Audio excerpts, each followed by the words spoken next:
Ham chiroyli, ham qulay. Akva Comfort izlanishdan to'xtamayapti. Endilikda panelni tip 22 radiatorning mana shunaqa ko'rinish, ya'ni 20 santimetrligini ham ishlab chiqarish yo'lga qo'yildi.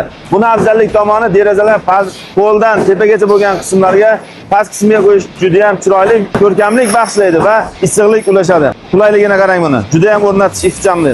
Va undan tashqari tip 33 turi, ya'ni panelli tip 30. Buni afzalligi 3 ta isitish tizimi va 3 ta konvektordan iborat bo'ladi. Mana ko'rishingiz mumkin, 3 ta suv yuradigan qismi va 3 ta konvektordan iborat. Bu radiator 3 ta qo'yiladigan joyga imkon bo'lmaydigan bo'lsa, masalan siz 2 ta radiator bilan bemalol yechim bera olasiz. Ya'ni bu oldiga enliroq hisoblanadi va 1,5 ta radiator hisoblanadi. Ya'ni deylik, mana derazalar pastgacha bo'lgan joylarga biz baland radiator qo'yadigan bo'lsak, u xunuk bo'lib hovlini to'sib turishi mumkin. Bu radiator bilan bemalol siz mana xohlagancha ham issiqlik olishingiz mumkin, ham o'sha xonaga chiroy bag'ishlab turadi.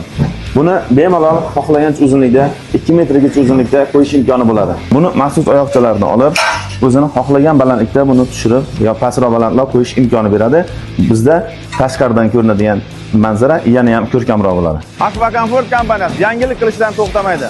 Siz azizlar uchun ham issiqlik ulashadi, ham xonadoningizga chiroy bag'ishlaydi.